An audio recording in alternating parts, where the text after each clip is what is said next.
Саламатсыздар құрметті оқушылар, бүгін біз алгебра 7-ші сынып 6-35 есепті шығарамыз. Бұл жерде мына жерде x квадрат минус 1, мына жерде 1 минус x квадрат. Екеуін бірдей қылу үшін мынаның минусын жақшаның сыртына шығарамыз. Сол кезде таңбалар өзгеріп x квадрат минус 1 болады, бірақ бұның минусы мынаны плюс қылып жібереді. Сонда a бөлінген x квадрат минус 1 плюс b бөлінген x квадрат минус 1 деп жазуға болады. Демек мынадан минус шығар жібердік, онан плюс қылып жібердік, и мына өзі x квадрат минус 1 болып өзгереді. Ортақ бөлім x квадрат минус 1-дің өзі болады.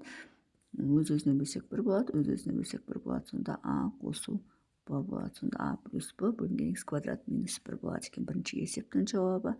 Енді екінші есеп s плюс d бөлінген s квадрат минус b квадрат плюс s минус d бөлінген b квадрат минус s квадрат.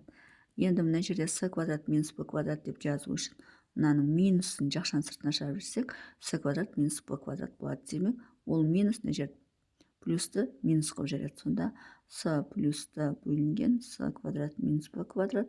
Мына жерде минус s минус d бөлінген, мына минусы шығып кетті, олай болатын болса s квадрат минус b квадрат деп өзгеріп кетеді. Ортақ бөлімге s квадрат минус b квадрат екеуі бірдей болды, олай болатын болса ортақ бөлімге осы s квадрат минус b квадрат аламыз. Өз-өзіне бөлсек 1 болады, өз-өзіне бөлсек 1 болады. Сонда s плюс d болады. Енді алдым минус болғанда минус s минус d деп жақшаны алып жазайық, иә? Сонда s квадрат минус b квадрат s плюс d, мына минус пен минус s болады, минус пен плюс d болады. Сонда плюс с мен минус с мен плюс с жойылады, мына екеуі қосылып 2d болады, бөлінген s квадрат минус b квадрат болады. Бұл бізде екінші есептің жауабы.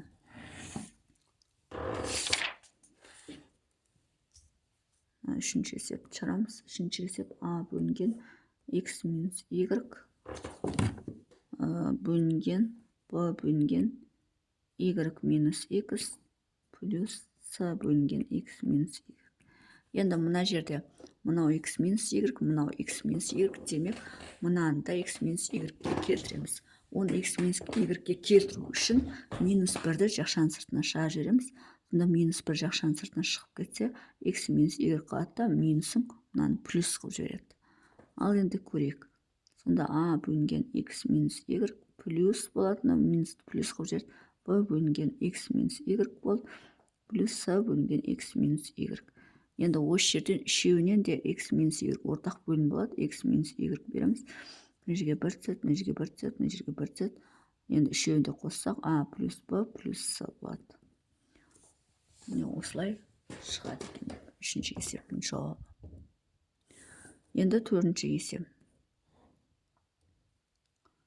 Төртінші есеп x плюс 1 бөлінген a минус b минус x плюс 2 бөлінген b минус a минус x минус 1 бөлінген a минус b тең.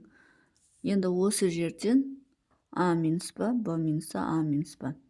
Мынау бар, бірдей болып тұр. Демек, мынаны a минус b қылу үшін минус жақшаның сыртына шығарып жібереміз. Сонда минус a минус b.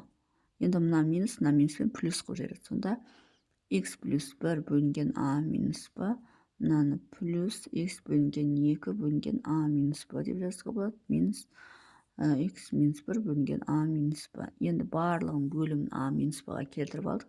Ортақ бөлім a минус b болады. Соны a минус b-ны жақшаның сыртына ортақ бөлімге аламыз. Сонда мына жерге 1 түседі, мына жерге 1 түседі, мына жерге 1 түседі. Енді мыналарды қосамыз. x плюс 1 плюс x плюс 2. Енді мына минус, енді бірден ашып жібере салайын, мына минус x болады, мына минус пен минус плюс 1 болады. Тең, да плюс x пен минус x жойылады. Бұл жердің бөлім a минус b болады. Енді анау x-тің өзі қалады. И 1 бар, 2, 3 болады, 3-ке 1 осыдан 4 болады. x плюс 4 бөлінген a минус b болады екен. Бұл бізде төртінші есептің жауабы. Сонымен есептің шығар жолы осындай.